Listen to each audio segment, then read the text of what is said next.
What's up YouTube? My name is Jacob. Welcome to 911%, a channel where I bring you guys along on my many random adventures with my first Porsche, this 1997 Carrera 4S.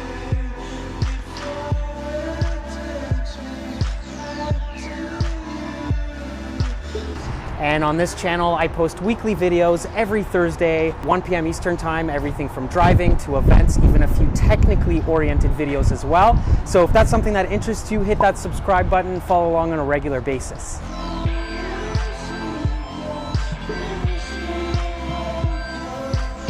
So it's winter time here still in Canada. My car is undercover until mid-April. At least. So it's going to be another chill episode here on the channel, but I thought it'd be interesting today to take a look at my 1997 Carrera 4S and compare it to a 2017 4S and yeah, see what 20 years of evolution has brought us. So check it out.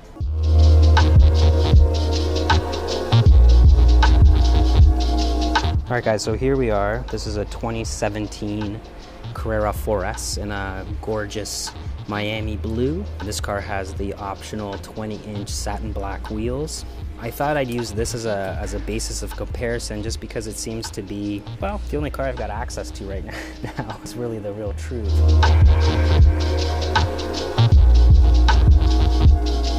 It's not overly optioned, and I thought that was important because my car, as you guys know or may not know, is pretty low option. So I wanted to compare apples to apples and have a fair comparison.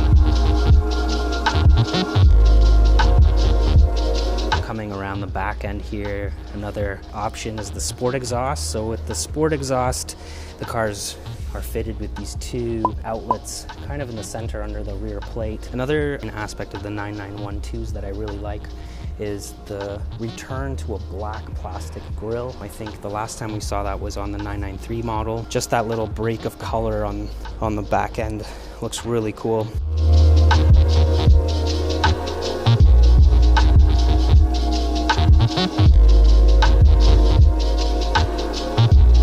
Porsche has kind of gone crazy with the nomenclature on the cars, so you know, this is a Porsche 911 Carrera 4S. I know that you can order these with a badge delete. You can also change it out to a 911 back there too. It's probably something I would do. This car is also fitted with a front axle lift system. Of course, this striking Miami blue color is just unbelievable. Super cool. Front LED headlights. This particular model, which I thought was kind of cool, it does not have a sunroof. I know that in the air-cooled cars, this is something that a desirable non-option is to have a non-sunroof car.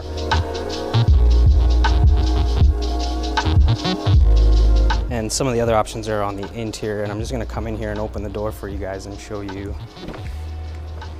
All right, we're gonna come in here. You can see the PDK transmission. All of these important buttons here. Actually, a good way to give yourself an idea of what options are on a car is look at the center console. I'll just go through all the buttons. So this is the automatic spoiler up and down, sport exhaust button. This makes the extra rumble. I feel like you really need to put this on in order to get all of that sound from these new turbocharged motors. This is the front axle system. I don't see too many 911s with this, but it's definitely an option that is viable for somebody who lives in the city. This is the automatic start button. I usually keep this off when I drive these cars, but I know for efficiency, this is something that is a really cool feature. PDCC is this button here. This works with PASM, and basically it's the Porsche Dynamic Chassis Control. And another computer nanny to make sure everything's handling right. And of course your traction control button.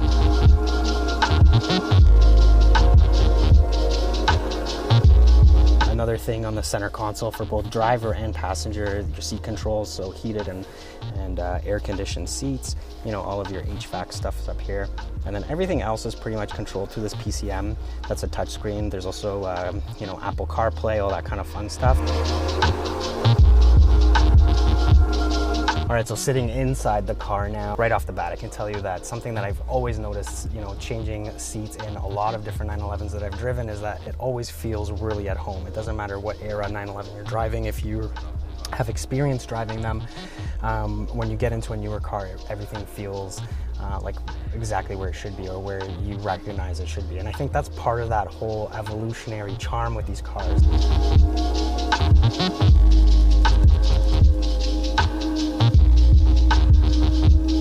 So let's talk about the steering wheel a little bit. So this is the sport steering wheel, and it's designed and inspired with some of these details from the 918, which is really cool. But something that also made it into these cars from the 918 is this little selector. What this allows you to do is on the fly, you can change from regular mode to Sport Plus, and then also an individual mode if you want to set up your own custom setup, which you can do through the PCM system. But another really cool feature of this is that this little middle button here, if you press this, it gives you like an overboost feature that gives you boost of power.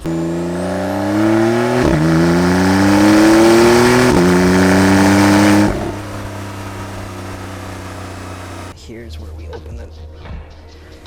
So this car is powered by a 3-liter twin turbocharged flat 6 motor that delivers about 420 horsepower, 370 foot-pounds of torque.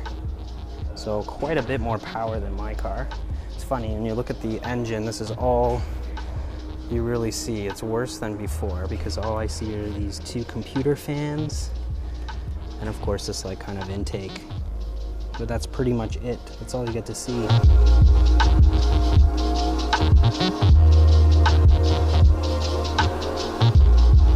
I just wanted to bring you guys over here and show you this amazing Targa with a beige interior that is very similar to the color of my 993 cashmere interior. I just want to show you guys the difference in design and in use of materials. Super cool. I'm so happy that they finally went back to deviating these lighter colors. Like you'll notice that the dashboard is darker, just for some contrast. Same with the center console. I feel like the 996s and 997s were a little bit too much tan. So just like my car, what's awesome is that there's that extra contrast here.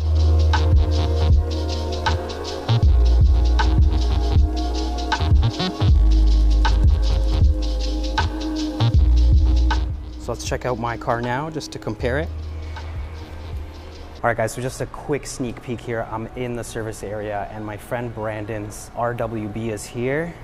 That just got fitted with my old DAS roll bar. He had it powder coated white, so it looks absolutely amazing inside the car. Just want to show you guys what it looks like because it looks so badass. Brandon, it looks so good, dude.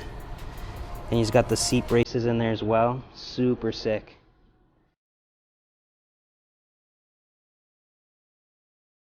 Okay guys, so this is my 1997 Carrera 4S. It's a black on cashmere colored car and currently standing on a set of 18-inch BBS LMs.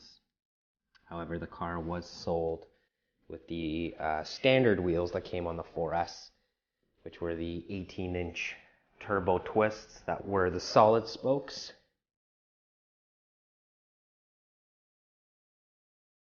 This is a relatively low option car.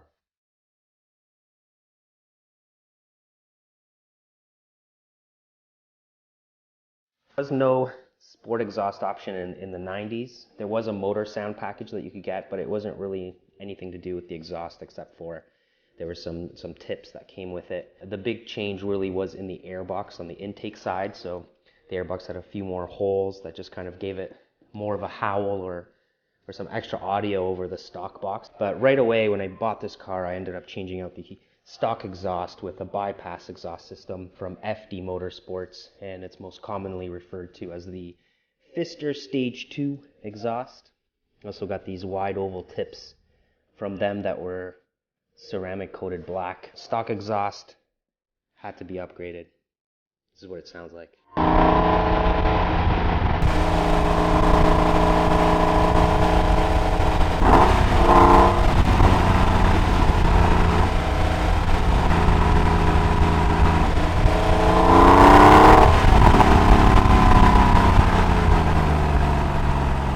We talked about this with the 991. Here is what the badging looks like on a 993. So obviously, even though it appears to be really nice and tidy, this actually says the exact same thing the new one said, because Porsche is hidden here in this rear reflector. I don't know if the camera's picking it up, but it actually says Porsche right here all along this light. I guess it's just missing the 911.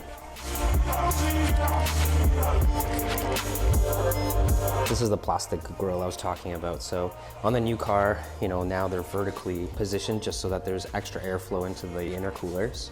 I was talking about the visual impact of it. I know some guys on the 993s will upgrade to a Carrera S split grille. I'm not a fan of that. My whole thing with the split grille is that for me, visually, it just makes the rear end kind of looks like chunky. I like how the plastic on the regular grille breaks up the color. All right, so let's move to the front. It is a cold one today, so my apologies for this location here. Obviously, my car does not have a front axle lift system like the car we just looked at. However, I did upgrade the suspension. This car is running Bilstein PSS10 coilovers. What's rad about this system is not only can I adjust the height and really make some of these wheels that I've been running fit perfectly, but it also allows me to have 10 points of dampening adjustment. This car is pretty neutral, but it is, you know, set up on the sporty side. The roads here are okay, but they're not glass smooth. I like to have a little bit extra, you know, dampening, but it is still pretty aggressive. I'm gonna move on here. I'm just gonna open the garage, I think. All right, maybe this will help the light situation a little bit. So the headlights are stock headlights. There was an option. Porsche had the Porsche electronic headlights, which were basically, you know, an HID or a xenon headlight. You can see the projectors in the lenses. So what I did when I first bought the car is I actually retrofitted an HID kit. It was a lot cheaper than purchasing electronics from Porsche. I think even to this day, they're about $2,000 or $3,000 full system. So it's just really not worth it versus, you know, a $100 HID kit. It's a reversible mod, highly recommend it. It really changed up the game, especially in visibility at nighttime. If you're a 993 owner and you haven't done it, something I highly recommend.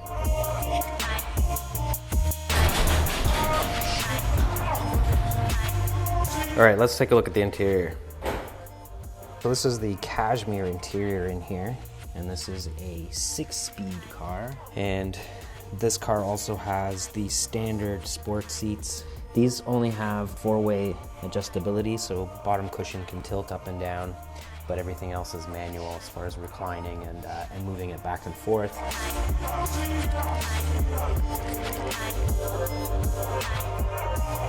That's basically that. There's no buttons really to report. So we're talking steering wheel, 3 pedals, stick shift, e-brake, gauges, boom, you know, very simple.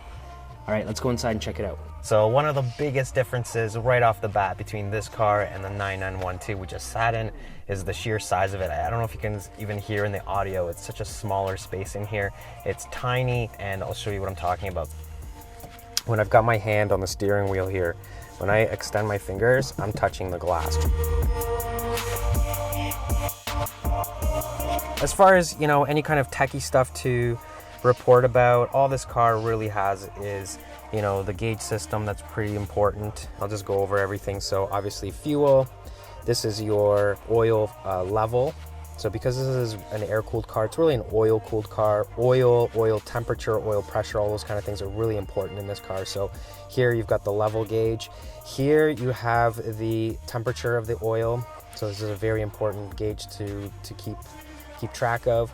This one here is the pressure, your tach, obviously, a speedometer, and then a clock. So, you know, back in the day, that's all really needed to know about. And like I said, because it's air cooled and oil cooled, that's why all those gauges are there.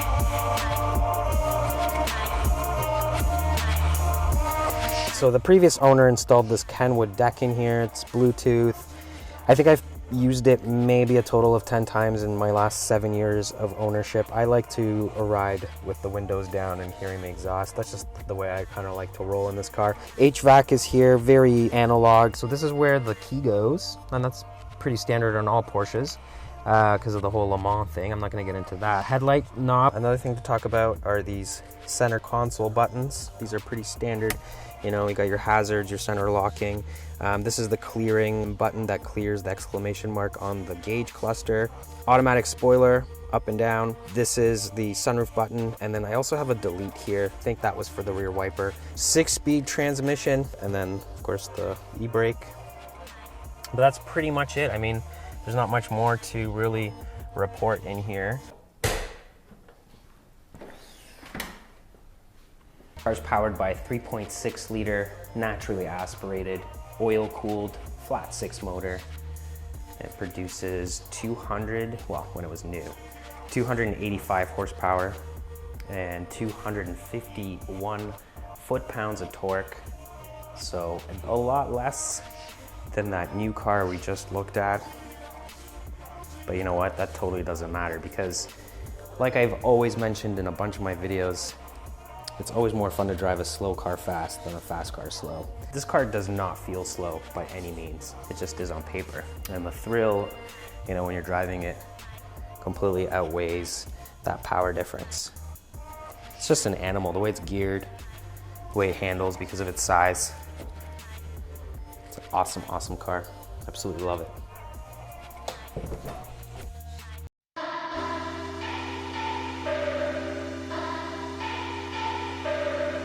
All right guys, so that's basically kind of an overview look on comparing the two cars. Hopefully I'll be able to finagle a time in this season where I can actually take a 2018 or 2017 4S home and I can do a proper comparison for you guys with driving them back to back and get some proper footage.